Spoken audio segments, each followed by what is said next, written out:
Hey everybody, doing a quick unboxing video. The first of the two beer mails came today. This one is from Northeast Brewer 77, or his new YouTube name, which is Bruin and Kin 77, Kin with a Q-I-N. I'll put a link to his page with the video.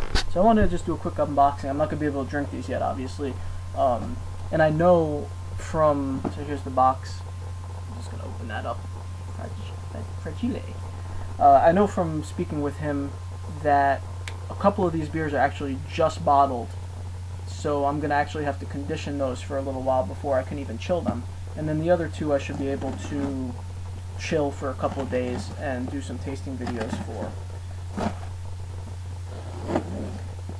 I drove about an hour away from my house today for my dad's cataract surgery, and there was a Wegmans over in the area, so I stopped in and they had a huge beer section, and there was just a ton of stuff in there that I don't normally get where I live. So it was really cool. I went in, I did a little mix and match 6-pack that I got. I got a Rogue Brewery bottle and some, a few other things, a couple tropes that I don't see around here too often, and there was a ton of Dogfish Head stuff. They had the Midas Touch and just a ton of stuff. I can't even name all of it. I don't remember half of it. But I didn't get too much because I'm going to be in that area again, and there's also Wegmans a little closer. So I was thinking about stopping in and getting some more stuff. So let's see what we got here. Nice packing job. It looks like everything is safe and sound. Everything's in the nice bubble wrapped packages. And there looks to be 5 bottles. Alright. Now, I'm not going to unwrap all of these right now, but there are basically 5 bottles. I'll get all the bubble wrap off, see which ones I have to refrigerate, which ones I can put into the fridge. But there is, if I remember from, let's see here. Alright, there's no letter in there reminding me what is in this box, but if I remember, there is an IPA that I have to condition, a Hefe, I think, that I have to condition for 3-4 weeks. Those both. I think he also said that he uses dry malt extract to prime his bottles. So I think he said to let them go a little longer than I normally would for corn sugar or regular sugar. So I'm going to leave those probably for about a month or so, unless he says differently. I'll talk to him again. And what else was there? Nut Brown that I think I could put in the fridge, and I forget what the 4th one is, and there are 5 bottles there, so I don't know if there's a 5th style or just 2 of one of the styles. So I'll check that out, and I will start doing tasting videos for the ones that I can do in a couple of days. I have one more beer mail coming in from Hat Trick. Hey everybody, so we're doing the first beer tasting from my beer trades that I had going on. I think I'm going to splice this with the beer mail unboxing video that I just did, so you'll probably just see the unboxing from Bruin and Qin. I apologize, Dan, that I mispronounced your screen name a second ago. I was watching your videos and I noticed that it's actually Qin at the end, so Bruin and Qin.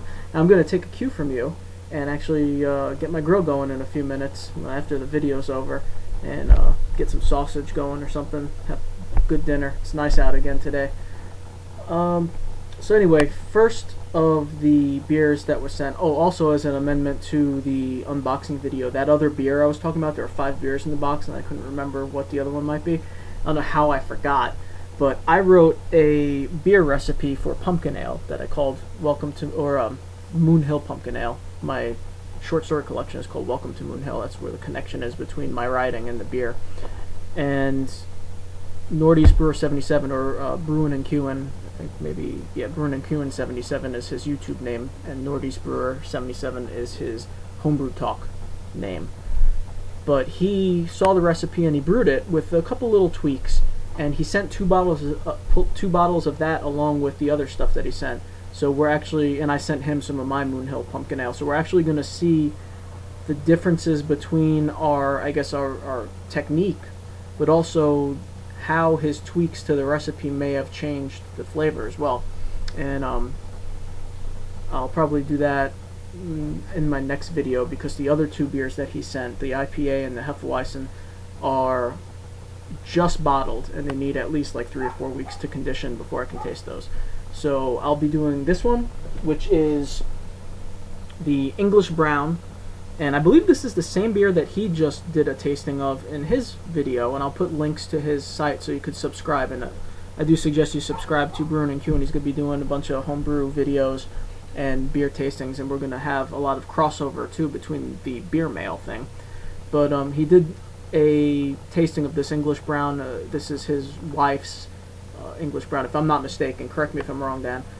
And it sounded delicious. He also did a beer review or beer tasting of my brown, my nut brown, that I sent to him in the beer mail.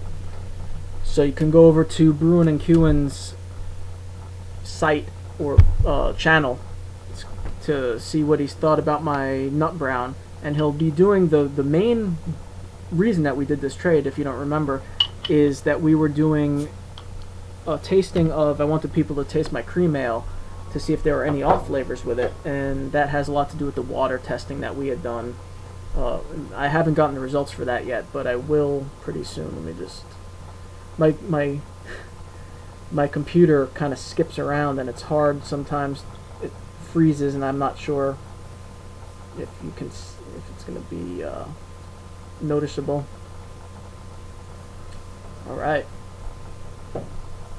nice pour on that.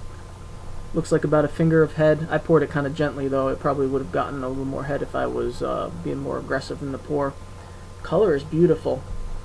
And like usual, it's hard to see with my crappy laptop camera here, but it's a pretty dark brown with a nice kind of ruby red color around the edge. Now I forget, I did just watch his Dan's tasting of this yesterday. Last night I watched it, and he mentioned some of the stuff that's in it, but I'll be damned if I can remember now. Nice smell.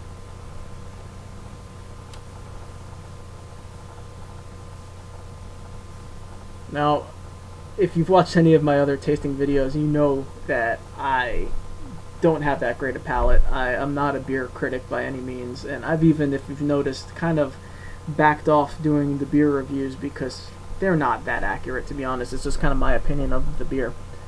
But this smells a nice caramel roasted malt.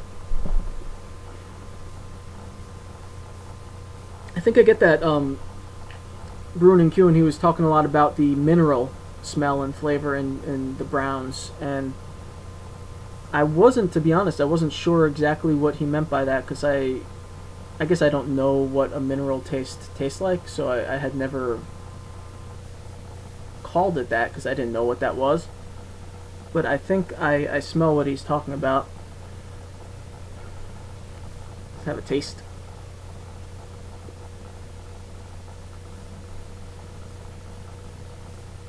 Oh, that's good.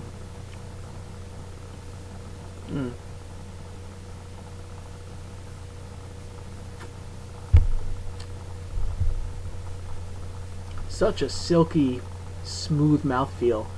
It's almost,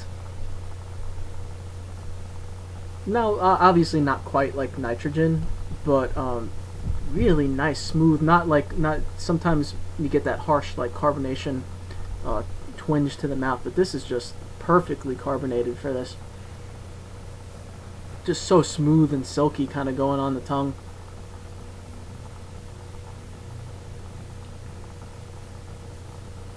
Right up front, well, not up front, but on the back of the tongue, back of the palate as I'm swallowing.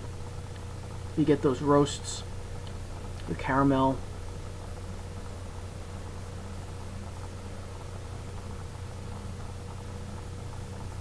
I do get that mineral. Now that I know to look for it, I do get that mineral kind of flavor, which is good in this style too.